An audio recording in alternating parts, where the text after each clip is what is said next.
Alright, so right now we're inside Patriot Games. First off, thank you for having us. You're welcome. Here. Yeah. Appreciate it very much. So, when did you start?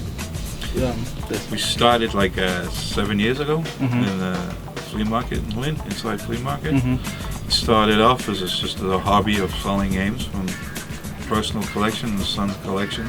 Nice. And it slowly built from there. And 7 years later, we got what we got in here, what you see now. We moved premises 2 years ago. Nice, nice. Because I live in Revere. Give this a shot, yeah. A lot simpler commute, right? Yeah, 2 blocks away. Gotcha. And yeah, but we did well in Lynn. We just thought it was time to move on. And thankfully a lot of our customers have followed us down here. We built over the years. Gotcha. How was that transfer from like Lynn to here? It was different because now you're getting a lot more collectors, like more serious gamers coming in, rather than just people just randomly walking around in an inside flea market looking for something for cheap. Gotcha. But you also got your collectors down there, and we did well. We made a lot of friends, but we're building on good here since we've moved. It's been good, and building a good clientele with more serious gamers and collectors here. So see where it takes us. You know. Yeah, nice. Now, for like your store inventory, what do you guys usually are looking for, or like would be willing to take? We take pretty much anything gaming wise. We're really looking for more old school, maybe old school Nintendo. We do take next gen stuff. It's not really what so much people come in for. They come in more for the old retro gaming. People will trade in the newer stuff to buy retro gaming. Okay. So there is a little market in here for the next gen stuff. We sell controllers and accessories and stuff that people generally looking for. But generally we try and concentrate on the older stuff. Yeah, I could totally tell from the surroundings of the store and everything we see here. Now, since this is more of a retro game spot, around what would you say be like the age range that of people coming in through here? With old school Nintendo, it's generally people in like their 30s, older. Younger kids are getting into the old retro gaming. Seems to be a good interest in it right now. That's good.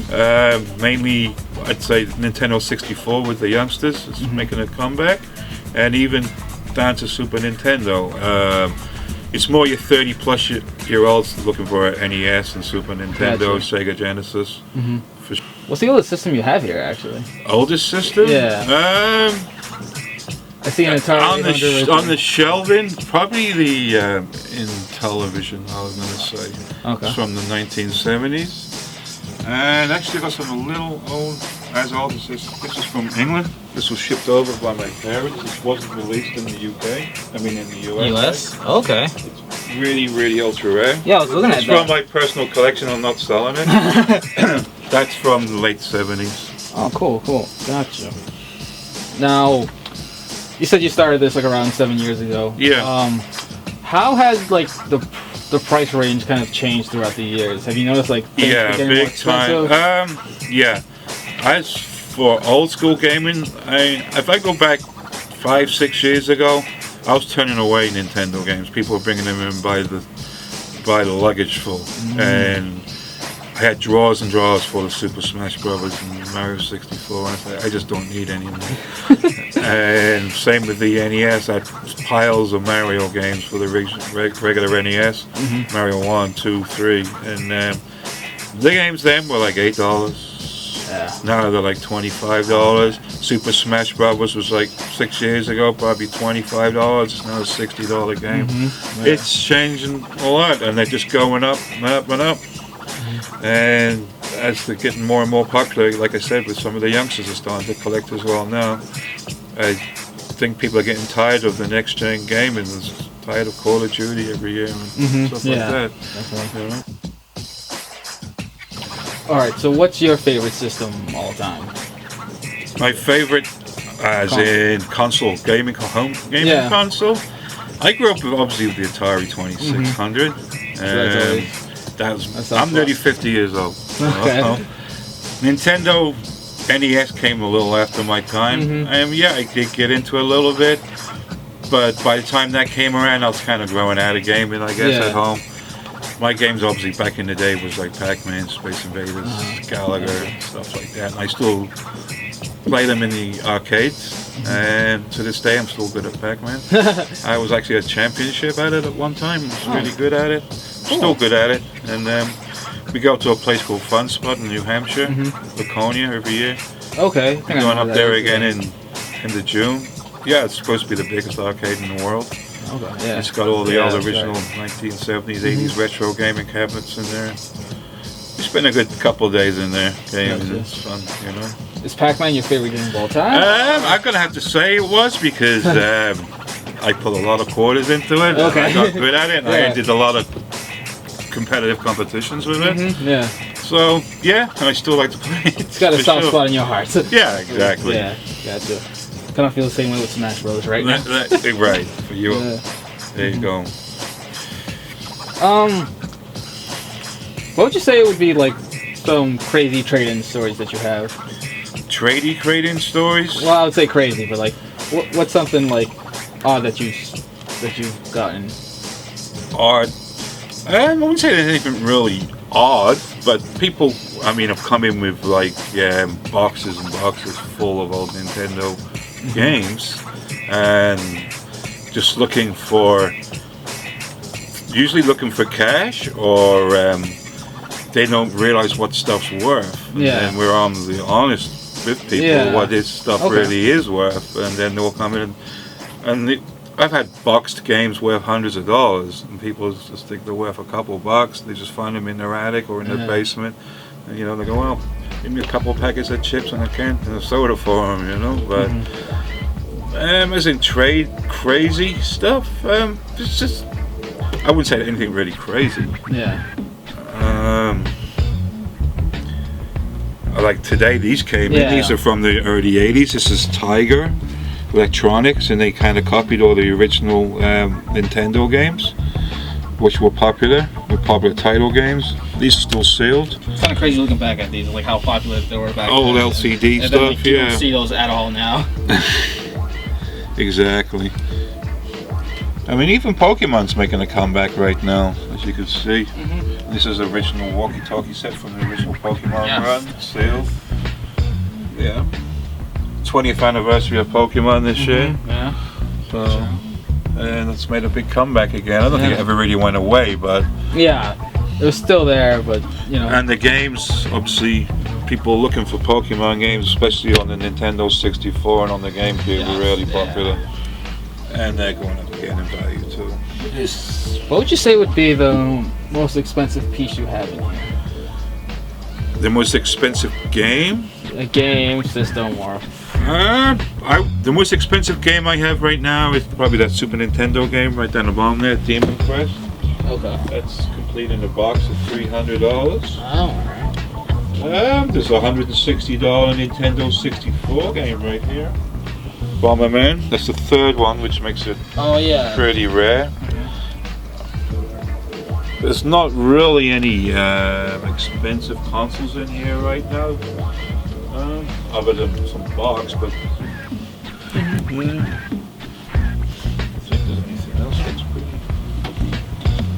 pull it up. If you're into Game Boy games, there's a $90 Game Boy game right there. Kid Dracula. Oh, okay. Alright, so here you have some like unique items lined up here. Well, these are just Japanese imported games for like PlayStation 2.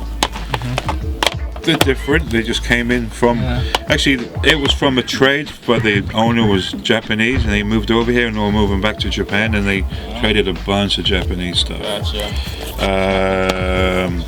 In fact, there's a Japanese Dance Dance Mario up there that came with it. Okay. Oh yeah.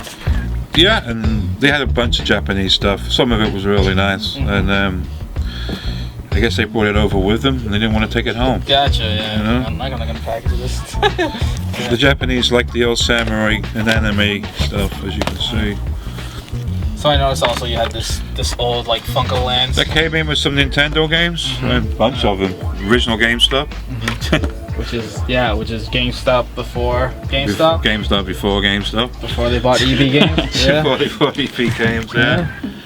Someone actually traded in some old box for the Mad magazines today. Some games. Yeah, like a special edition ones. Oh, cool one, yeah. 78 for Star Wars, and 79 for Grease.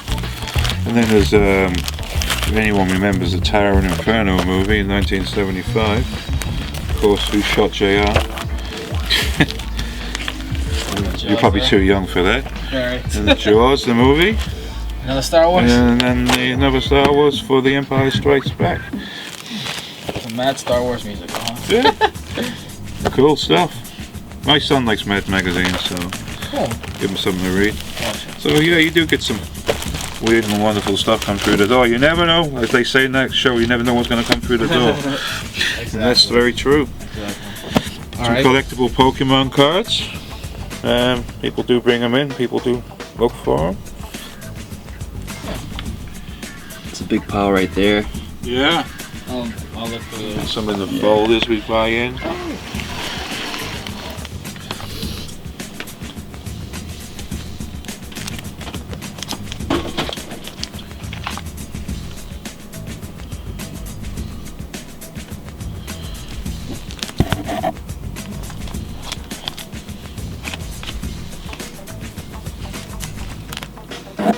Brings back a lot of memories, man. You know, I was just like looking at those and like, There's actually a couple of Japanese ones in there you get through the back. Nice. My nephew. Pocket monsters.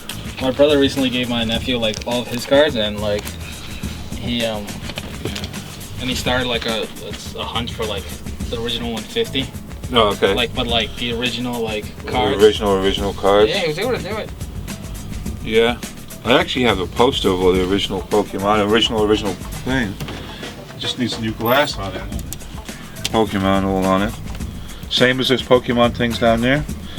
Don't you remember those with Burger King? Yeah, the Burger King things. They're all sealed and original. Nice. You got a box red version. Yeah. All right, so that was Patriot Games. Huge thanks for letting us come by. No problem. And if people want to come by, how do they find you guys? Located at 30 Revere Beach Parkway in Revere, Mass. You guys got a Facebook also, right? We also have a Facebook page. Google Patriot Games, and you'll see our Facebook page. Just like the page. Anything cool comes in, we take pictures and upload it to the page. Definitely worth checking out, Just, you guys. Yeah, Google Patriot Games Revere. Alrighty. Definitely check it out, you guys.